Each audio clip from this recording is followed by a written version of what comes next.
The Talbot Athletic Ground in Port Talbot was the location for coach Phil Davis to cast an eye over this year's under-20s contenders as the East took on the West. With the concept of the new National Academy, we thought we were trying to do a couple of little things that were a bit different, and with the majority of the players playing in the Premiership, and with the Premiership having a couple of new competitions this year, the British and Irish Cup, and the Anglo-Welsh is going to be in play with the regions. We just wanted to have an early look at some of the 20s players before they really get stuck into that middle part of the season. The autumn internationals are there as well, so it was a case of trying to have an early look at the boys and put this concept in place. And we've been tremendously supported by the regional performance managers as well, who've coached the teams, and all the players and the coaches are bought into it, and quite excited actually. A Jarvis penalty had put the West ahead before the East scored the first try of the night.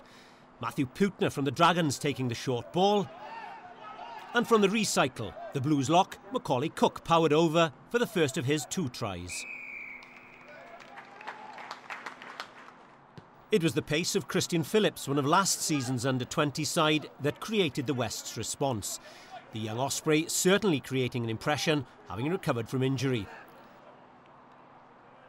Scott Williams, the try scorer.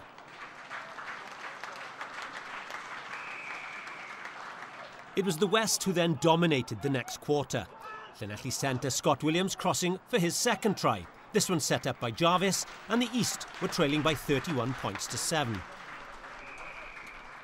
But the East struck back before the interval with 3 tries. The second one seeing James Loxton finish off a slick passage of play. 38-24 at the break. The tries kept flowing in the second half. But the West kept ahead, until Nicky Williams came on, that is, to score a hat-trick in 12 minutes. The East now ahead by 50 points to 45, with a couple of minutes remaining. It was enough time, though, for the West to finish on top. Jarvis again the creator, and this time number 8 Ben Thomas on hand to restore their lead.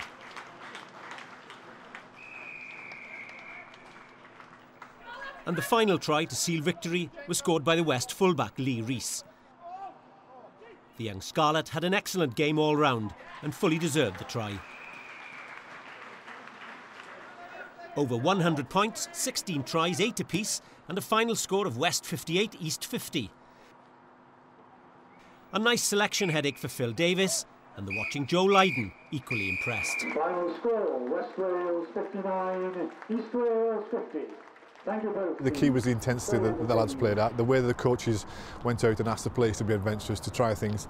And I thought as a concept and as an exercise, invaluable. I'm sure the coaching staff of the national squad and management will get an awful lot out of it. They realise they've got a talented bunch of athletes to select from, and they've also got a group of players here in both East and West who want to play rugby. And I think that the standard they played at, the speed of thought and deed was exceptional. I think the boys should be really happy with themselves. I mean, we've had 2, maybe 3 sessions that are pushed together, and I think the coaching staff have done a really good job of getting us together ready in time for tonight. So, I mean, all credit to the boys, they did really well out there.